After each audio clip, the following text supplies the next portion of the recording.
जय माता जी students, welcome to our YouTube channel Dhyan commerce, the key of success. जय माता जी स्टूडेंट्स। बच्चों, टैक्सेशन में अब हम देखने वाले हैं इनकम फ्रॉम हाउस प्रॉपर्टी से कुछ बहुत ही इंपॉर्टेंट एग्जांपल। इसके पहले के सेशन में बच्चों हमने इंपॉर्टेंट टर्मिनोलॉजीज देख ली है, टर्म समझ ली है, कुछ छोटे मोटे 2-3 एग्जांपल्स देख लिए हैं और आज के सेशन में कुछ 3 इंपॉर्टेंट एग्जांपल की तरफ हम नज़र करने वाले हैं। बहुत ही इंपॉर्टेंट सेशन है बच्चों, अच्छे से नोट डाउन कर लेना। कॉन्सेप्ट जो है ऑलमोस्ट फॉर्मेट जो है वो हमारा हाउस प्रॉपर्टी का वही रहने वाला है, खाली डिटेल जो है थोड़ी प्रिसाइसली ज़्यादा इंपॉर्टेंट होने वाली है। तो देख लेते हैं हमारे एग्जांपल्स। तो बच्चों, जो पहला क्वेश्चन हमें ऑब्जर्व करना है वो है श्री कनक भाई का। यहाँ पे हमारे पास डिटेल जो है बच्चों वो अवेलेबल है। उसमें हमें बताया गया है he is the owner of a house property and annual municipal valuation, जिसे हम म्यूनसिपल वैल्यू कहते हैं, वो 60,000 है। And annual fair rental value यानी कि उसे हम फेयर रेंट कहते हैं, AB कहा गया है नोटेशन में। अब यहाँ पे एक ही हाउस है बच्चों, मगर दिया क्या गया है कि 1/3 of house is let out to a tenant on a monthly rent of ₹2,000, यानी मंथली रेंट 2,000 के हिसाब से उनको रेंट पे दिया गया है। And remaining part is used for his own residence, यानी पूरे मकान में से 1/3, यानी अगर 3 रूम्स है तो 1 रूम रेंट पे दिया गया है, 2 रूम रेंट पे नहीं दिए, ऐसे हम समझ सकते हैं। उसके बाद में हमें बताया गया total municipal taxes paid by the owner amount to be 5%। अब ये 5% हमें बच्चों जो भी म्यूनसिपल वैल्यूएशन है उसका लेना होता है, तो उस हिसाब से हम बाद में कैलकुलेट करेंगे। और उन्होंने लोन ली है 2 लाख की 1 अप्रैल को एट 9% पर एनम रेट ऑफ इंटरेस्ट, और construction of the house which was complete earlier. ठीक है, लास्ट ईयर हमारा जो प्रीवियस ईयर है उसके पहले वाले 2 ईयर्स में वो कंस्ट्रक्शन कंप्लीट हो चुका है। Nothing was repaid on loan account so far, current years interest on loan is unpaid. तो लोन पर जो भी इंटरेस्ट होगा 2 लाख का 9% के हिसाब से वो अभी हम कैलकुलेट करेंगे। और हमें बताया गया है कि हमें टैक्सेबल इनकम कैलकुलेट करनी है according to our assessment year. तो बच्चों देख लेते हैं हमारे इस एग्जाम्पल के फॉर्मेट को। सबसे पहले तो बच्चों टाइटल हम देते हैं computation of taxable income from house property of Shri Kanak bhai, जो भी नाम हो वो। Then assessment year previous year, left side पे प्रीवियस ईयर लिखते हैं, राइट साइड पे असेसमेंट ईयर लिखते हैं। यहाँ पे हमने मेंशन किया हुआ है कि पर्टिकुलर्स में हाउस तो एक ही है बट 2 पार्ट की है, 1/3 of house and 2/3 of house. 1/3 of house let out, तो जो लेट आउट दिया जाता है, रेंट पे दिया जाता है, उसकी ही कैलकुलेशन हम गिनेंगे। SOP self occupied property, self occupied house property, यानी जिसमें हम रहते हैं रेसिडेंशियल पर्पस पे, उसमें हम NAV कैलकुलेट नहीं करते हैं। उसमें कोई भी इंटरेस्ट अगर लास्ट में डिडक्ट होता है तो वो ज़रूर इंक्लूड करेंगे हम। तो सबसे पहला काम बच्चों हम कैलकुलेट कर लेते हैं एक्सपेक्टेड रेंट, जिसके लिए हमारी कैलकुलेशन में फॉर्मूला तो फॉर्मेट आप देख ही सकते हो, higher value among A and B, but ignore if C is lower. A and B में जो हायर है उसे कंपेयर करना है C यानी स्टैंडर्ड रेंट के साथ। एज हम यहाँ पे डेटा में ऑब्जर्व कर सकते हैं no standard rent is mention, therefore A and B में जो हायर होगा उसे ही हम इंक्लूड कर लेंगे एज अवर एक्सपेक्टेड रेंट।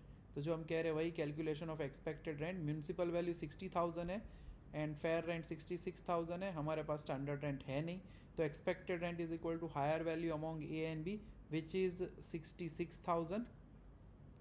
और नेचुरली अब हम वैल्यू रख देते हैं, बट एज हम मेंशन कर चुके हैं पहले में 1/3 लेना है, तो जो भी एक्सपेक्टेड रेंट है उसका 1/3 लेंगे, यानी 1/3 ऑफ 66,000 यानी 22,000।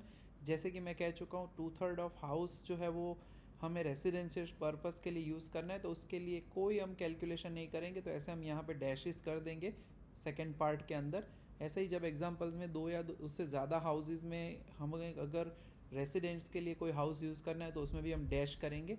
अब नेक्स्ट जो पॉइंट है बच्चों वो है एक्चुअल रेंट रिसीव्ड या रिसीवेबल। हमें बताया गया है ऊपर कि 2,000 के हिसाब से उन्होंने रेंट पे किया हुआ है। ठीक है, तो 2,000 के हिसाब से हम मल्टीप्लाई करते हैं बाय 12, 12 महीने का इंटरेस्ट होगा 24,000। अब ये इंटरेस्ट पूरा ही गिनना है क्योंकि उन्होंने बताया हुआ है 2,000 रेंट है, जो 1 रूम या 1/3 ऑफ हाउस है उसका।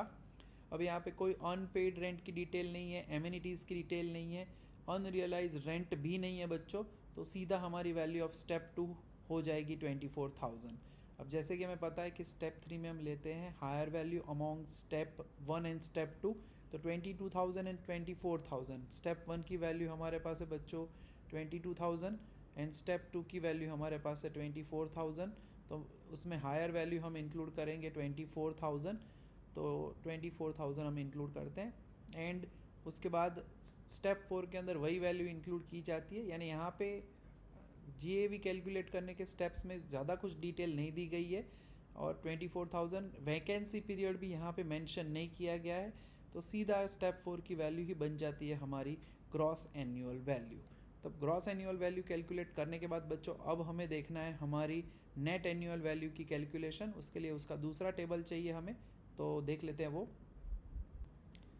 तो बच्चों जैसे कि अभी हमने आगे कैलकुलेट कर लिया है GAV का हिस्सा, यहाँ पे मैंने एक पैराग्राफ जो ज़रूरी था उस क्वेश्चन में से वो रखा हुआ है, बाकी डिटेल हमारे पास पूरी वही की वही है, GAV वाला टेबल आ चुका है।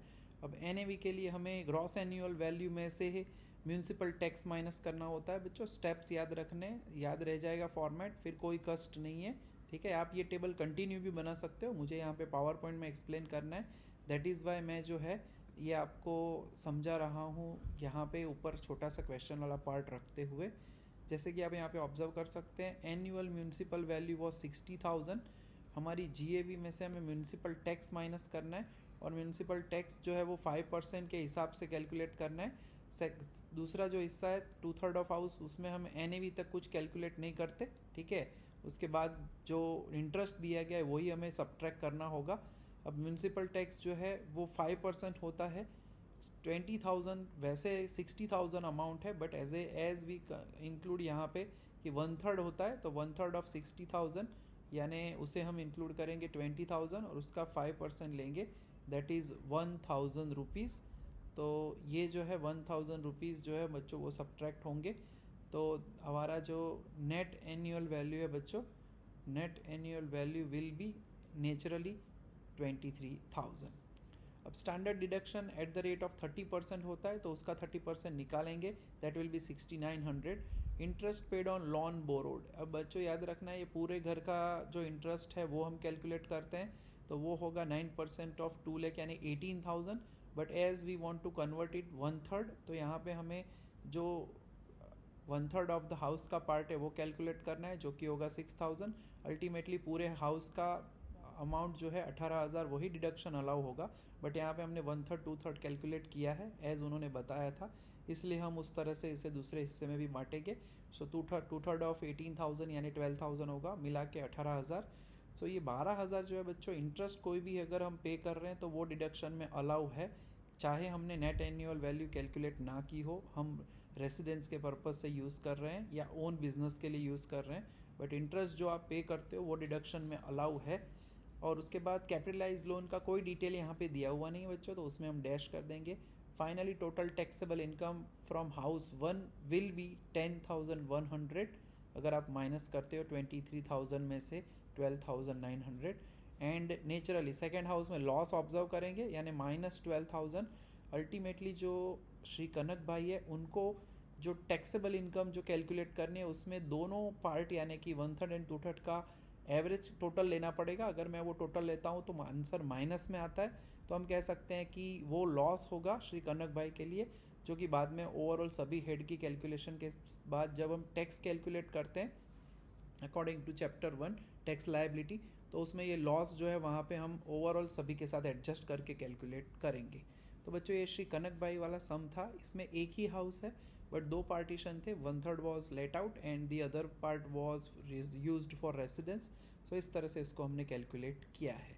अब देख लेते हैं एक और एक इम्पॉर्टेंट एग्जाम्पल। तो बच्चों अब देख लेते हैं नेक्स्ट एग्जाम्पल, जिसमें बताया गया है संजय ओन्स 3 हाउसेस, और उसमें हमें बताया गया है कि असेसमेंट ईयर के लिए हमें डिटेल दी गई है, और लास्ट में कहा गया है he resides in house 3 of which municipal value is 84,000, local taxes are 6% and interest on loan for repairs is ₹9200। यानी यहाँ पे हाउस नंबर 3 जो है वो SOP होगा बच्चों। अभी हम ऑब्जर्व करेंगे, दो हाउसेस की डिटेल दी है, तीसरे हाउस के लिए 2 लाइन खाली हमें बताई गई है, उसमें म्यूनसिपल वैल्यू मेंशन की है, टैक्सेस का रेट मेंशन किया है and interest on loan for repairs. इसमें बच्चों खाली इंटरेस्ट लास्ट में डिडक्ट करेंगे, बाकी डिटेल को हम 1 बाय 1 ऑब्जर्व करते हैं। जैसे कि हम कैलकुलेट करते हैं, हमारा टेबल जो है बच्चों computation of income taxable income from house property of Shri Sanjay, जो कैलकुलेट करने के लिए सबसे पहला स्टेप होता है हमारा एक्सपेक्टेड रेंट।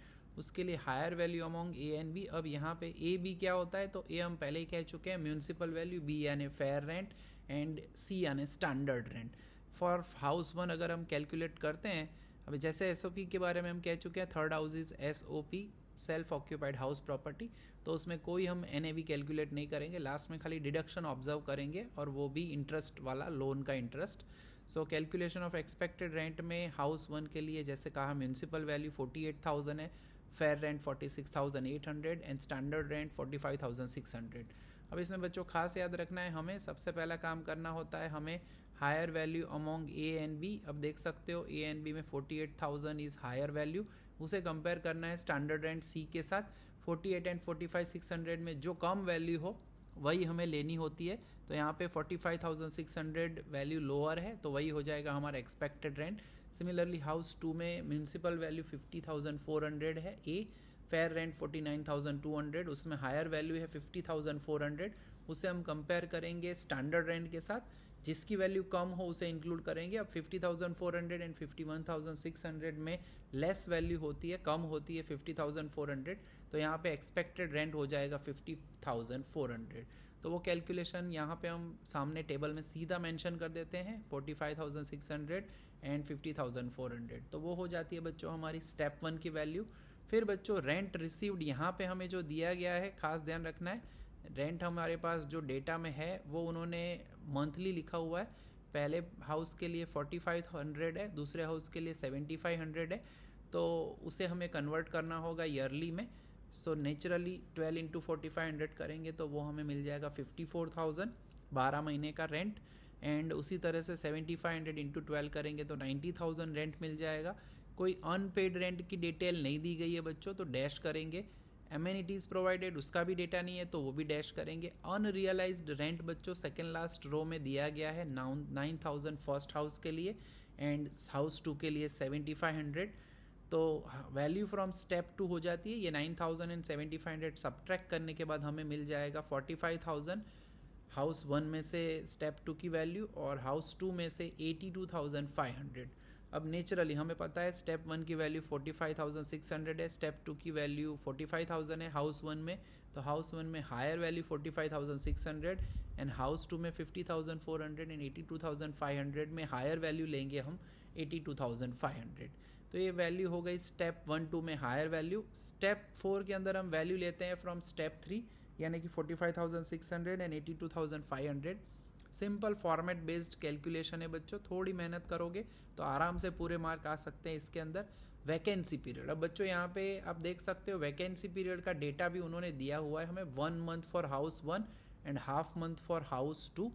अब 1 मंथ का रेंट 4500 है टाइप 1 में, तो वो सीधा वो सब्ट्रैक्ट कर देंगे हम 1 मंथ का रेंट, और हाउस 2 में हाफ मंथ यानी 7500 का आधा जो है बच्चों वो हो जाता है 3750, वो हम सब्ट्रैक्ट कर देंगे, तो फाइनली हमें वैल्यू मिल जाती है gross annual value of house 1 41,100 and house 2 के लिए 78,750।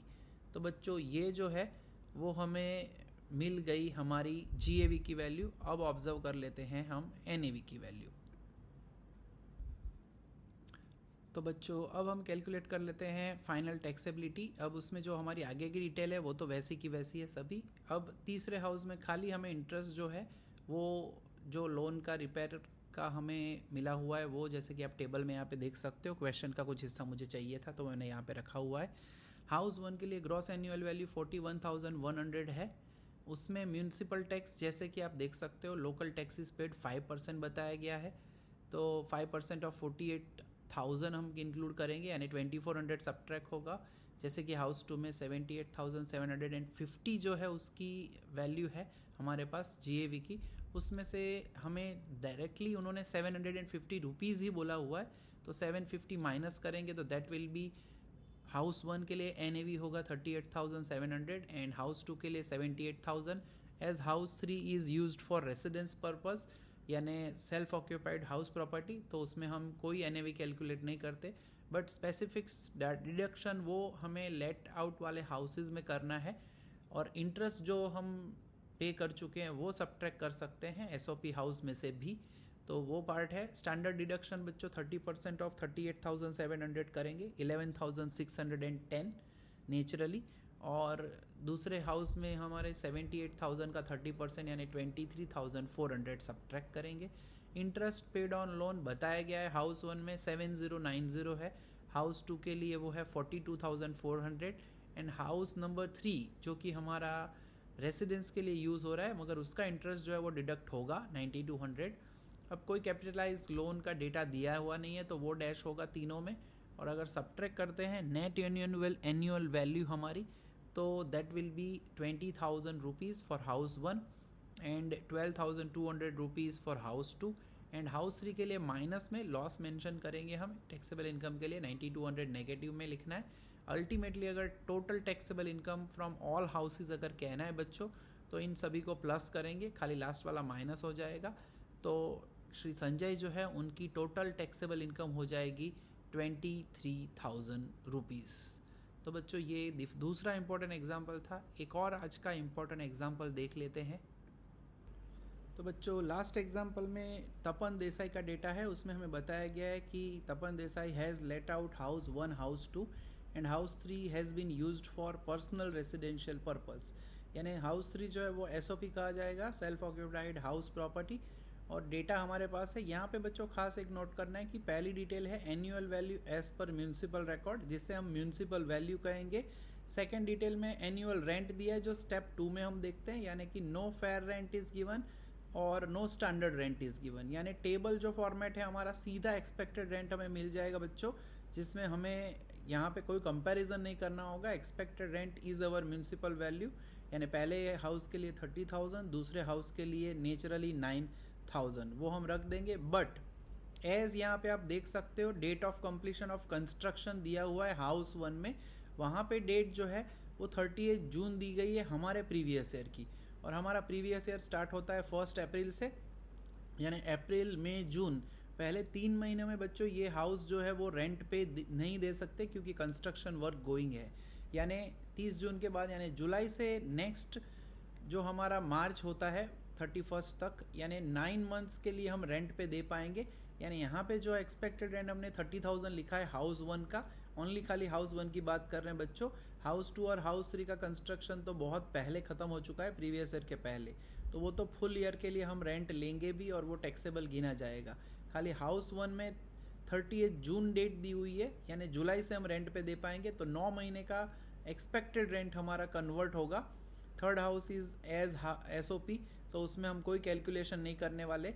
तो हाउस 1 के लिए अगर हम बात करते हैं तो 9 मंथ का जो एक्सपेक्टेड रेंट है वो हम कैलकुलेट करेंगे तो 22,500 होगा। दूसरे हाउस में तो नेचुरली 9,000 क्लियरली मेंशन करना है। एक्चुअल रेंट रिसीव्ड और रिसीवेबल नेचुरली 9 मंथ्स का ही रेंट मिल पाएगा क्योंकि पूरे साल तो वो पर्सन होगा नहीं। तो 36,000 का 9/12 यानी 9 मंथ का जो रेंट है वो 27,000 होगा। हाउस 2 में कोई कैलकुलेशन नहीं करनी है, सीधा 12,000 रख देंगे। अब स्टेप 3 की वैल्यू फटाफट यहाँ पे। स्टेप 2 में हमें कोई अनपेड रेंट नहीं दिया गया, कोई एमिनिटीज़ का डेटा नहीं है एंड कोई भी हमें अनरियलाइज रेंट नहीं दिया, तो वो टेबल में लिखने की ज़रूरत नहीं है। आगे दोनों सम्स में मैंने वो आपको मेंशन किया है, तो फॉर्मेट अब क्लियर हो गया होगा। थर्ड स्टेप में हम लेते हैं higher value among step 1 and step 2। तो नेचुरली हाउस 1 के लिए 27,000, हाउस 2 के लिए 12,000 होगी अमाउंट। और नेचुरली स्टेप 4 में हम वही वैल्यू ले लेते हैं। Rent of vacancy period as no vacancy period is given, यानी यहाँ पे वैसे वो ना लिखते तो भी चलता, वो डैश ही है। और ग्रॉस एनुअल वैल्यू कैलकुलेट करनी है तो 27,000। अब यहाँ पे खास ध्यान रखना है बच्चों, म्यूनसिपल टैक्स जो है वो तो पूरे ईयर का ही होगा, उसमें फिर लोकल टैक्सेस में आपको यहाँ पे 9 मंथ का नहीं पे करना है क्योंकि वो प्रॉपर्टी का फुल ईयर का ही टैक्स होता है, तो वो टैक्स 6,000 माइनस करेंगे तो नेट एनुअल वैल्यू हमें मिल जाएगी। वैसे ही दूसरे हाउस के लिए उन्होंने 900 टैक्स दिया हुआ है, वो माइनस करेंगे तो दोनों की NAV वैल्यू पहले की 21,000 हो जाएगी और दूसरे हाउस की 11,100 रुपीज़। अब स्पेसिफिक डिडक्शन में नेचुरल 30% तो हम डिडक्ट करते ही हैं, तो 30% of 21,000 that will be 6,300 and 11,100 का 30% that will be 3,330। Interest paid on loan उन्होंने चौथे नंबर की डिटेल में बोला है, interest on loan taken for construction. पहले हाउस में कोई लोन का डेटा नहीं है, डैश कर देंगे। दूसरे हाउस में बच्चों हमारे पास 6,000 का जो इंटरेस्ट उन्होंने पे किया है वो सबट्रैक्ट होगा। तीसरे हाउस में 6,800 की लोन है, वो नेचुरली जैसे हम आगे वाले समय भी बता चुके वो माइनस होगा। और फाइनली अगर हम कहते हैं तो पहले हाउस के लिए हमें टोटल इनकम मिलेगी 14,700, दूसरे हाउस के लिए 1,770 after subtracting specific deduction and interest. And last में नेचुरली माइनस में लिखना है क्योंकि जो अमाउंट है आगे तो कोई NAV है नहीं, क्योंकि हम उसमें खुद ही रह रहे हैं, आई मीन तपन देसाई खुद ही रहते हैं। तो 3 हाउसेस की डिटेल हमारे पास है and total taxable income of all houses अगर कैलकुलेट करना है तो इन तीनों को हम प्लस करेंगे, प्लस माइनस जो भी आता है, एंड फाइनल आंसर होगा 9,670। तो बच्चों 3 इंपॉर्टेंट एग्जाम्पल हमने आज देखे हैं, फॉर्मेट अच्छे से याद कर लेना है। नेक्स्ट सेशन में ऐसे ही कुछ और इम्पोर्टेंट एग्जाम्पल्स देखेंगे, थोड़े ज़्यादा इम्पोर्टेंट पॉइंट्स को इंक्लूड करेंगे हम नेक्स्ट सेशन में। इसके जैसा इलस्ट्रेशन है बच्चों, आप प्रैक्टिस करिए, जो किए हुए समय उसे भी प्रैक्टिस करिए। इजी चैप्टर है, आराम से आप स्कोर कर सकते हो। तो बच्चों आज के सेशन में यहाँ तक का काम रखने वाले हैं हम। जय माता जी, thank you and take care.